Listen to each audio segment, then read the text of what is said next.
наадам өдөр хоногоор ойртох тусам дижитмаа гэж бит хоёрын нойр хүрэхгүй зовно. Хоёулаа гадаа тэрэгэн дээр ор засчаад зуны шүний тоос тортгүй торгон тэнгэрт амьдчих оддыг ширтэн солонгын долоон өнгөөр алаглах сумын наадмын дэлжээ түмэн янзаар төсөөлөн тэр нартай жаргалтай өдрийг тэсэн ядан хүлээдэг байлаа. Манай айлын ихч дижитмаа хажуудаа хөвтөж байгаа намайг амь тэнцгэж тоосон янзгүй сэнгэнтэл санаа алдаад өглөө болоосай сум орох юмсан гэлээ. Наадам болоогүй ахт чинь сум орж яах нь вэ гэж асуул. Наадам дөмсөх гутал олдохгүй болохоор санаа зовоод нойрч хүрэхгүй юм гэлээ. Тэгэхээр би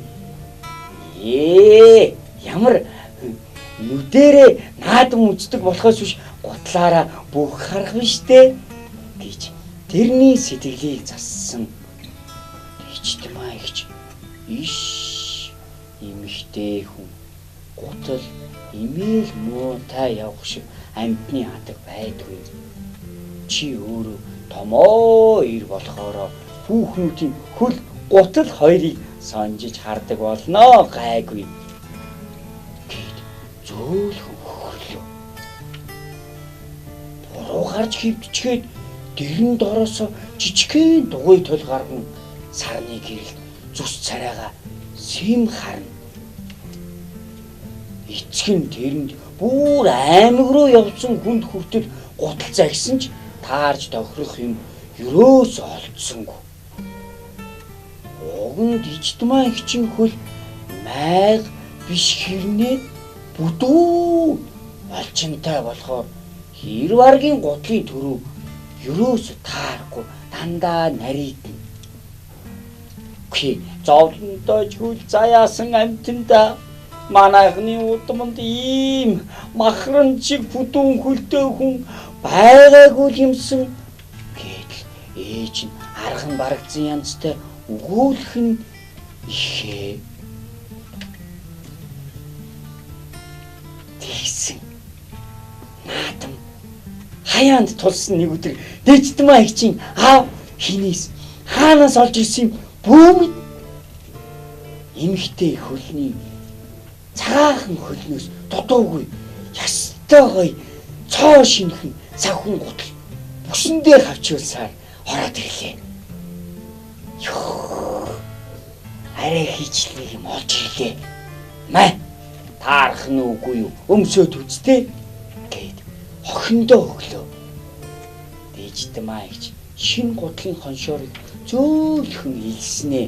Хуучин гутлаан тайлж чулуутчаад шин торгон сохинд итгэлгүйхэн хөлөө шооллаа.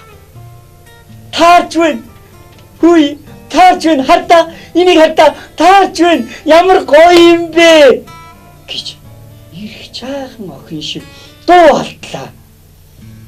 Тэгэл дижитмаа гэж гутлаа харан гэр тойрон алхаж гарлаа. Торгон сав хөл хонгор цасан дээгүүр хөвж байгаа юм шиг л чахран дуугарна.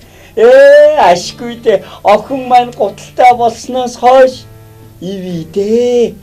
Гүй миний энэ муу хөлийн өвчин хүртэл намдах шиг боллоо гэж ээж нь тайван өгүүллээ.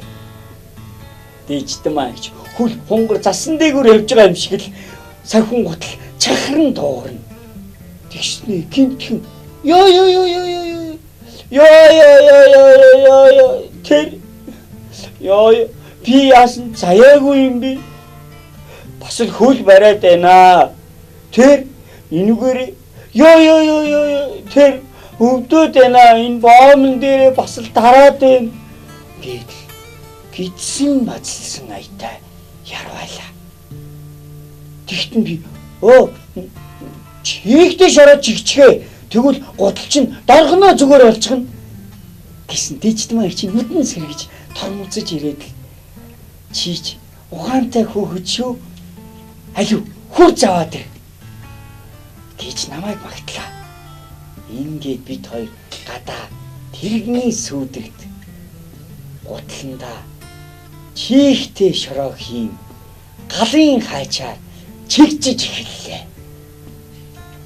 Гартай, бяртай, яруу зантай дэжид маягч яг л үхэр өвчөж байгаагаас дутуугүй галын хайчаар чихтэй шороог хэлбэн чигжиж суусан гинтхэн хутаг алдарснаас наангүй юм болж нөгөө гой торгон сахины зулганы гадна талаар урт төмөр галын хайчны үзүүр цоо бүлээд гараад ирлээ. Би сандрахтай игээл гэд хашгирч гисэнгүй. Дэжид маягч нүрээрээ гараа дараад л тас гидэргээ хөвтөд өглөө. Нэг хэсэгтээ бид хоёрын хинэнч юу ч тухарсангүй. Тэгсэн бид хоёрыг тэрэгний сүүдэрт аль дөрүүнээс хойш гутландаа шороож ихийг харсан хөгшин арслан энэ хоёр яагаад чимээгүй болчихваа гэсэн янзтай залхуутай босч ирээд дэжид маягчийг үнэрлээ.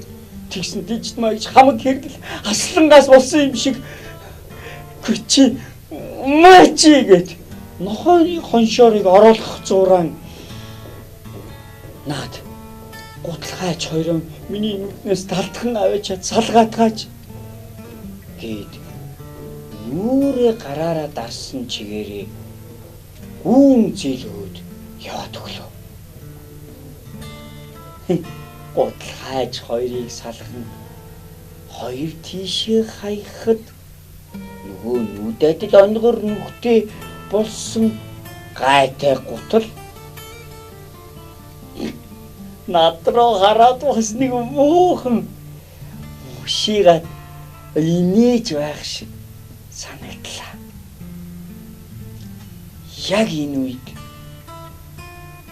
манай гэрийн хажуугаар ирээ хувцастай сайвар жороомор унсан хэсэг хүмүүс салхи татуулсаар давхаад өнгөрлөө. Яагаад ч юм бэ? Энэ хүмүүс бүгдээр хөлтөөр таарсан сайхан гой гуталтай яваа да гэж бодхоос